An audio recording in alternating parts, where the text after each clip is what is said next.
जय माता दी और आप सभी को हर हर महादेव। और कैसे हैं आप सभी?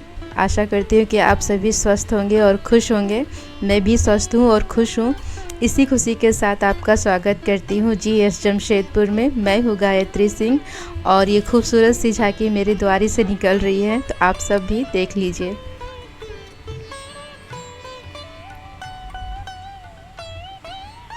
और आ पहुँची हूँ किचन में। सुबह का हल्का फुल्का नाश्ता हो गया था और खाना जल्दी बना रही हूँ क्योंकि मुझे जाना है रेलवे स्टेशन।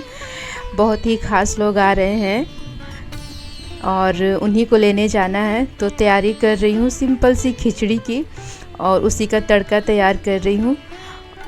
क्योंकि ट्रेन का सफ़र करके आ रहे हैं तो मसाला तेल ये सब तो खाना ही पड़ता है, क्योंकि घर का खाना तो वहाँ मिलता नहीं है। तो उन्होंने ही कहा है कि एकदम सिंपल सी खिचड़ी बनाना, बहुत ही ज़्यादा तेल मसाला का तैयार नहीं करना।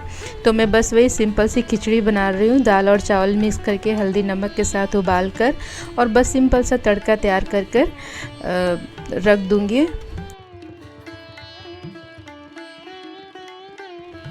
सिंपल सी खिचड़ी है तो थोड़ा सा रायता भी बना रही हूँ, वो भी बिल्कुल सादा है। खीरे और बूंदी का बना रही हूँ रायता। सरसों का और कड़ी पत्ता का तड़का दे दूँगी। बस इतना ही बनाऊँगी और उससे ज़्यादा कुछ भी नहीं।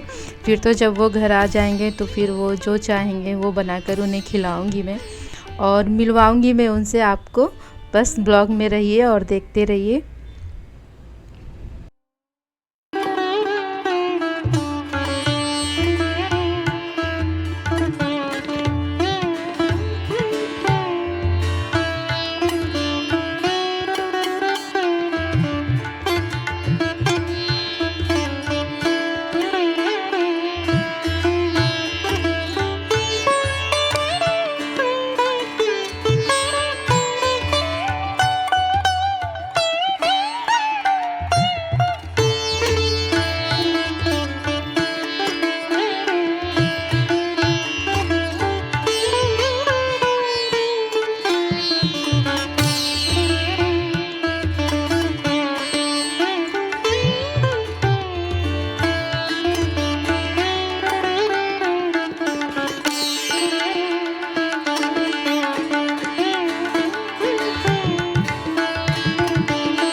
खाना तैयार कर पतिदेव के साथ मैं भी चली गई थी स्टेशन और इनसे मिलिए।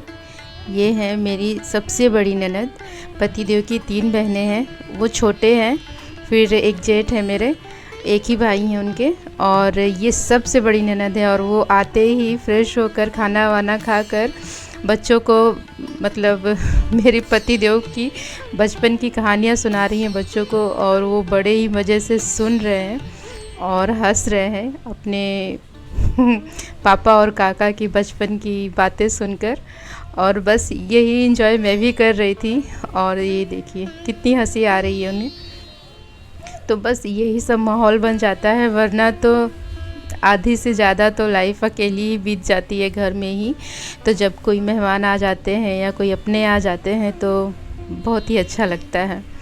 और जैसे कि मेरी ननद जानती हैं कि मुझे फूल और पौधों का बहुत शौक़ है, तो वो यूपी से लेकर के आई थी मेरे लिए कुछ फूल और पौधे। जैसे कि ये हैं गेंदा के पौधे, और कुछ हिबिस्कस के पौधे भी लाई थी, कुछ सहतूत के जो जिसमें मीठे और छोटे से फल लगते हैं वो भी उनके कलम लाई थी, और खुद ही लगा रहे हैं। ये मेरे नंदोई जी हैं, और सारी सब हेल्प कर रहे हैं मेरी, और सारे बागान में सारे पौधे लग गए हैं। और भी कुछ एक दो पौधे हैं सदा सुहागन के, ऐसे कुछ नाम हैं उनके। जब वो लग जाएंगे और खिलने लगेंगे तो मैं आपको ज़रूर दिखाऊंगी। तो बस वही सब हम लोग मिलकर हंसी मजाक भी कर रहे थे और बातें कर रहे थे और बागान में काम भी कर रहे थे।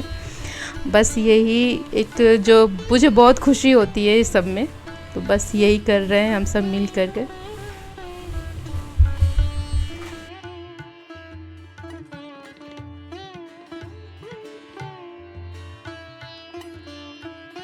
और कोई गांव से आता है तो घी, खोया और पेड़े ये सब अगर ना लाए तो फिर अधूरा सा लगता है।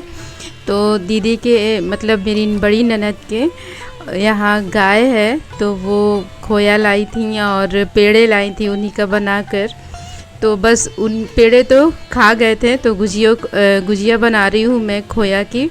तो घर का खोया है इसलिए देखिए कितना घी है, दोबारा गर्म करने से बिल्कुल गीला हो गया है। इसमें थोड़ी सी सूजी मिलाई है मैंने भूनकर, और कुछ मेवे हैं, इसमें बादाम है, काजू और किशमिश है। फ़िलहाल घर में यही थे। आप इसमें आप अपने पिस्ता डाल सकते हैं या फिर चिरौंजी डाल सकते हैं। गुजिया में चिरौंजी बहुत अच्छी लगती है। लेकिन ये जो अभी आपको गीला लग रहा है, कुछ घंटों बाद में ये बिल्कुल ठीक हो जाएगा। 1 से 1.5 घंटे बाद में ये बिल्कुल अलग अलग हो जाएंगे, बिखरे बिखरे हो जाएंगे। इसलिए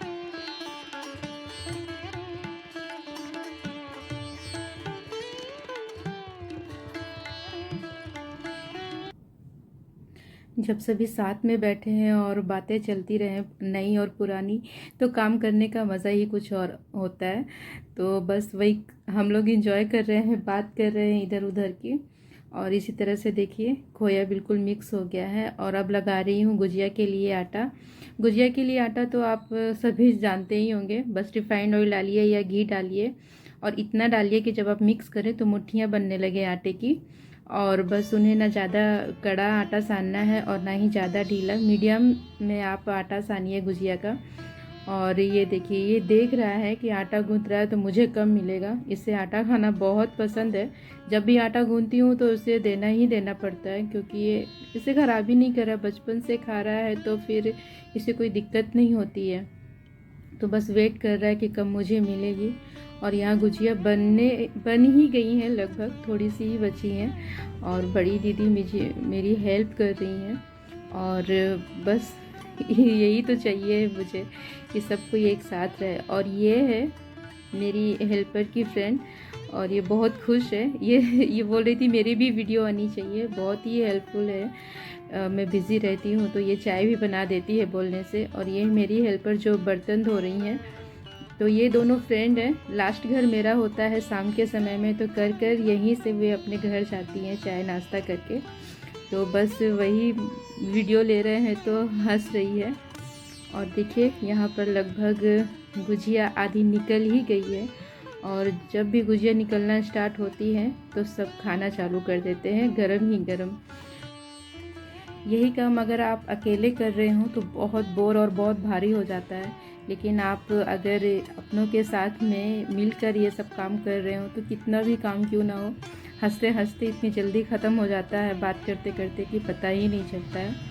और मैंने अपनी मझली नंद को भी फ़ोन कर दिया था, वो भी बड़ी हैं, मझली ननद भी, तो उन्हें भी मैंने कॉल कर दिया था कि अगर आपको गर्मा गर्म गुजिया खानी है तो यहीं से होते हुए जाइएगा।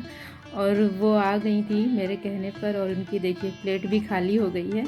खाने के बाद में वो बचा कुचा जो काम था वो भी वो निपटा दी थी। और ये देखिए ये खा रहा है और बोल रहा है कि बहुत ही टेस्टी बनी है, लेकिन मैंने उसकी आवाज़ बंद कर दी है क्योंकि वो बहुत बोलता है।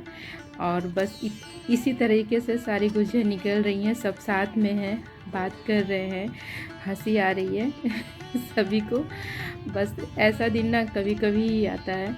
और तो आ गई हूँ इसी के साथ इस वीडियो के अंत में।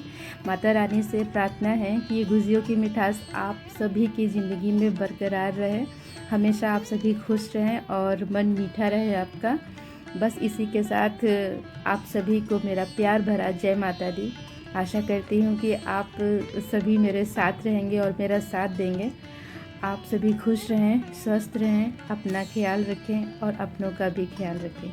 जय माता दी।